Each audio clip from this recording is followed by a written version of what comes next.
नमस्कार मित्रांनो, स्वागत आहे परत एकदा तुम्हा सर्वांचं आपल्या चॅनलवरती। तर RRB साठी आपण जो काही सिरीज चालू केलेली आहे तर त्या सिरीजचा आजचा 23वा भाग आहे।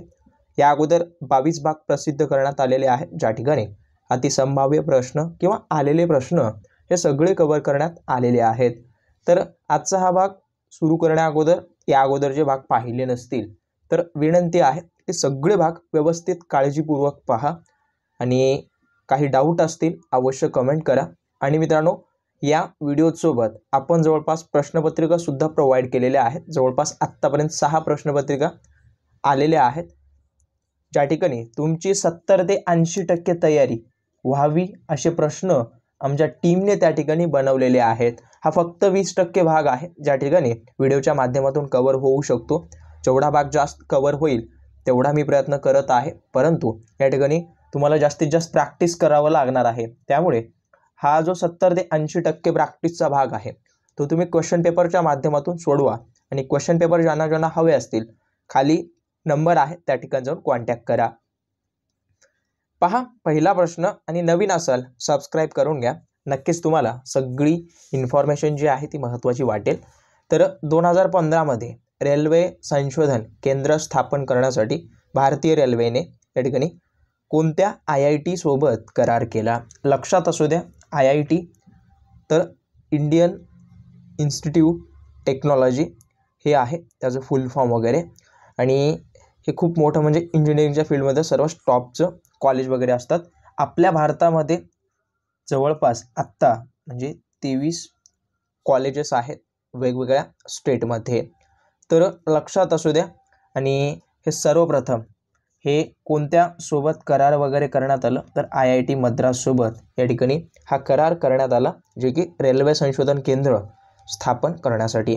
कधी कधी परीक्षेमध्ये काय येतं CRR, लक्षात असू द्या। तर हे जे आहे ते CRR स्थापन करण्यासाठी कोणत्या IIT सोबत करार करण्यात आला तर हे लिहून टाका, लक्षात असू द्या।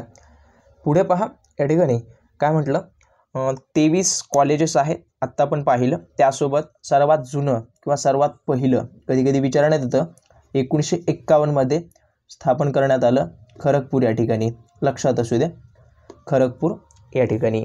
आणि याचं जर पाहिलं तर जनक वगैरे खूपदा म्हणतोय मी तुम्हाला जनक तुम्ही पाठ करा म्हणून, आणि तुम्ही असा कोणताच प्रश्न पाहणार नाही प्रश्नपत्रिका की ज्या ठिकाणी तुम्हाला जनक विचारण्यात आलेला नाही। तर जोगेंद्र सिंह या IITचे वगैरे जनक वगैरे म्हणतात मित्रांनो, लक्षात असू द्या। त्यानंतर भारताचा किंवा भारतामध्ये पर्यावरण संरक्षण कायदा कधी लागू करण्यात आला तर भारतामध्ये मित्रांनो जवळपास 1986 मध्ये हा पर्यावरण संरक्षण कायदा लागू करण्यात आला। हा कायदा का अस्तित्वात आला तर भोपाळ गॅस दुर्घटनामुळे, लक्षात असू द्या, भोपाळ गॅस गळती म्हणा किंवा दुर्घटना म्हणा, याच्यामुळे हा पर्यावरण संरक्षण कायदा निर्माण करण्यात आला। ती कधी झाली होती लक्षात असू द्या, 3 डिसेंबरला, 3 डिसेंबर 1984 मध्ये। याच्या अनुषंगाने किंवा हे जे व्यापक वगैरे झालेले परिणाम आहेत हे टाळण्यासाठी 1986 मध्ये एक कायदा पारित करण्यात आला किंवा लागू करण्यात आला। डेट वगैरे लक्षात असू द्या, फक्त तुम्हाला इसवी सन लक्षात असू द्या। 19 नोव्हेंबर 1986ला हा कायदा लागू करण्यात आला, संमत झाला।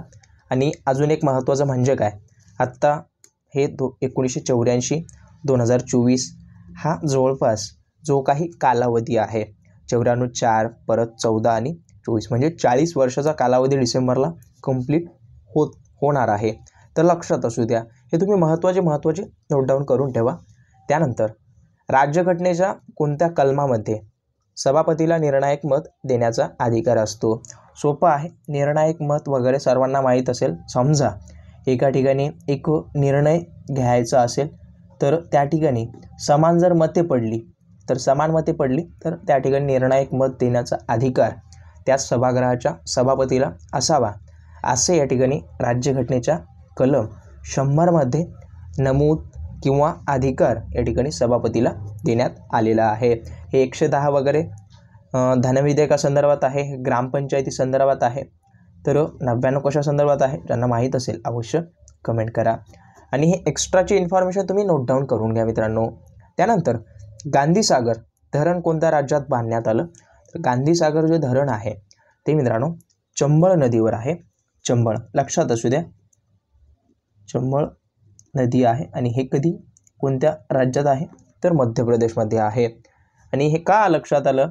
तर गांधी जयंती साजरी वगैरे झाली आणि जे निगडीत आहे जवळपासच्या कालखंडामध्ये तुम्ही संबंध जोडवा, त्याचे प्रश्नांचं काय काय त्याच्या संदर्भात नेमका कशा पद्धतीने आपल्याला ताळमेळ लावता येईल. मी तुम्हाला जसं एका ऑप्शनसोबत 4 प्रश्न निर्माण करून देत आहे. समजा या ठिकाणी हिमाचल प्रदेशमध्ये असणारा मोठा धरण कोणता, असा प्रश्न तुम्हाला पडू शकतो. महाराष्ट्राच्या बाबतीत जर विचार केला तर महाराष्ट्रामध्ये कोणता धरण आहे?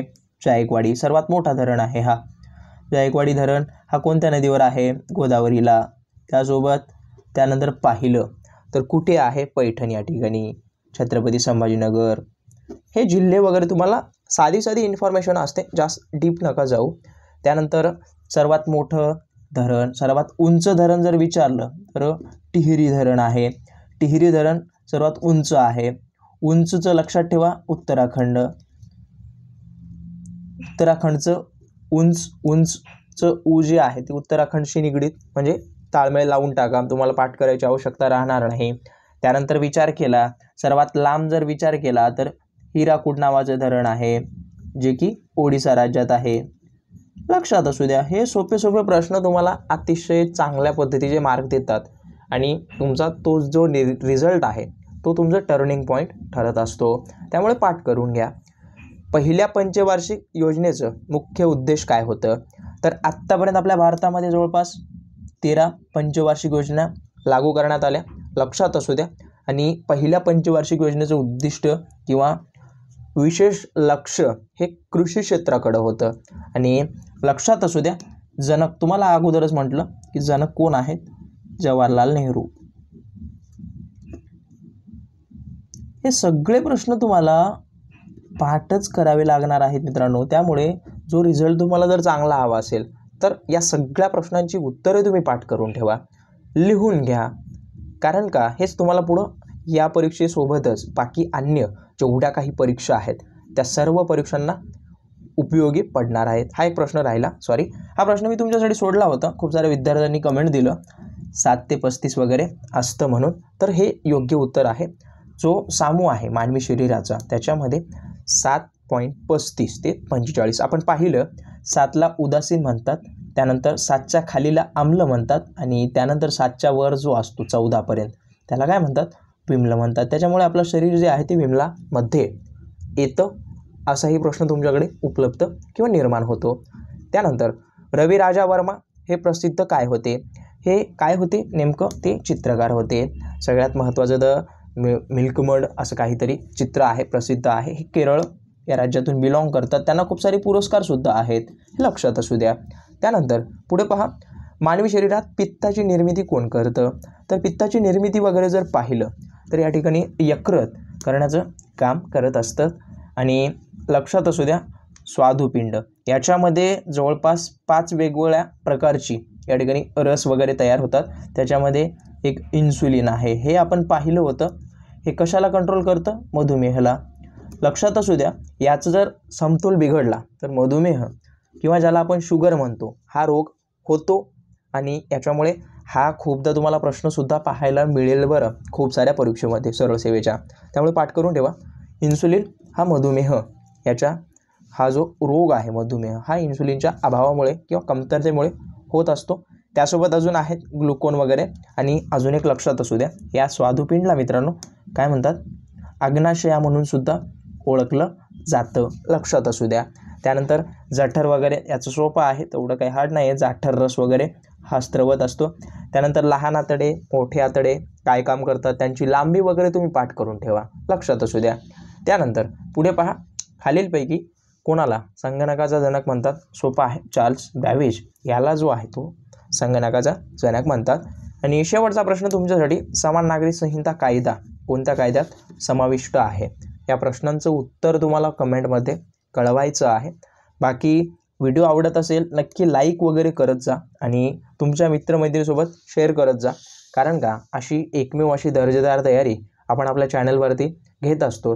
आणि त्यांचाच तुम्हाला फायदा होत आहे किंवा नाही हे आम्हाला लाईकद्वारे, शेअरद्वारे, त्यासोबत कमेंटद्वारे कळत असतं. त्यामुळे जेवढा तुमचा जास्त प्रतिसाद असेल तेवढी आमची टीम तुम्हाला चांगल्या पद्धतीची तयारी करण्याचा प्रयत्न करेल आणि तो